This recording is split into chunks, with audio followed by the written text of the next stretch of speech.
Hello and welcome to the show with me, Gillian Godsall. Today my guest is Joshua Galloway, who is the co-founder and CEO of Lepricon. So Josh, welcome to the show.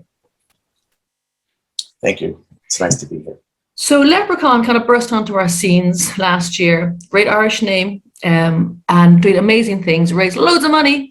And it's all about gaming and blockchain. But to understand why you're the CEO and why you're passionate about it, Josh, can you tell me a little bit about yourself and your background? Because you've always been a gamer, am I right? Yeah, I've been a gamer since a very young age. So my father worked at Litton Industries, which made gyroscopes for missile defense systems in the US. And they were also well known for making microwave ovens. So he was an accountant there and he brought home a PC. So we were pre-teenage, maybe even 12, something like that. You and your identical one of the first brother. PCs. Yeah, my twin brother and I. Well, of course, we had a big family, six children. So we would compete with others for the PC. But as we got other PCs, the old PCs would get handed down, and we kind of went. So we had access to. We were probably the only kids on the block at one point to have a PC in the house, and we would use it a lot for gaming and sometimes a little bit of coding. We were doing basic and stuff at that age. And then, of course, computer labs. Where did the name come from? Is it just because half the backers are Irish, or was it because of Leprechaun? Oh, no. My family's background is actually Scottish. Okay. Maybe one Irish ancestor. So Galloway. Stephen and I met through blockchain 4 years ago. He is Irish, Stephen. That's not where the name came from. Where did the name come from? We were working with some partners. In fact, we were kind of being incubated or accelerated out of they gave us office space here in Hong Kong. And it was actually one of the people there who came up with the name Lepricon. He also came up with the name Socrates because we had some prediction market stuff. You also have an LP3 token. How does that work on the site? What's it doing? So the L3P token, we have our own native staking on mainnet and NFT. So if you have an NFT in your wallet, if it's an NFT on our whitelist, which at the moment is only our collection, those properties, can gamify the yield. And then when you then stake with us, you're issued a synthetic called SL3P on Lepricon.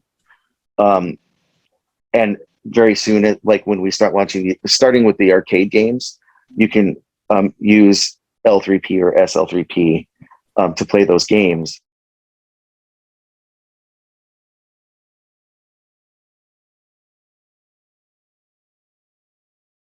And in and out of what appealed to you to blockchain? So when did that come on your radar, and why did you say, "Wow, this is something I want to look at"? And I can see it's a natural fit with gaming. It was really interesting because there was a school teacher who was one of my best friends who worked at the French International School that was one of the first people in my network in Hong Kong to have bought Ethereum, and then there's a Canadian school teacher down the half block, down the street, and his wife gave my boy swimming lessons, and he was buying Ethereum, and then there's also a concentration of Cathay Pacific pilots, and they're buying Ethereum and all these altcoins, and they're down on the waterfront once a week, for their weekly gathering, showing each other their phones and their bags, and kind of into it. And this was like it must have been 2016. And then I actually worked on a couple of Kickstarter crowdfunding campaigns for games, not hardware. But it was kind of always there on the outskirts, kind of calling to me, like, there's this interesting new technology. There's this, digital cash, there's this Bitcoin white paper, and it just slowly started to get to the point where I couldn't ignore it. Why does it cost so much money to make a game? Oh, well, it really depends on the type of game, but the number of assets, the models, the art pipeline, the programming, the storylines, it can really depend, right, on everything from indie games, all the way up to big productions like MMOs that are, take thousands of people. And MMO stands for? Massively multiplayer online game. I've read someplace you believe that gaming is the on-ramp for mass adoption for crypto. Yes, I think it is, for sure. So we will get there. Can approach you then as well to come onto the Lepra chain. Yeah, we've had a bunch of NFT projects approach us. NFT projects that are related to, say, like their gameplay is a little bit simpler, more blockchain focused, like card games, stuff like that. We have been talking to. We'd like to be a little bit further along with our own. Like I said, our own games are not just technology showcases. They have actual, they have gameplay. They have good quality, graphics, and in some cases, blockchain is optional.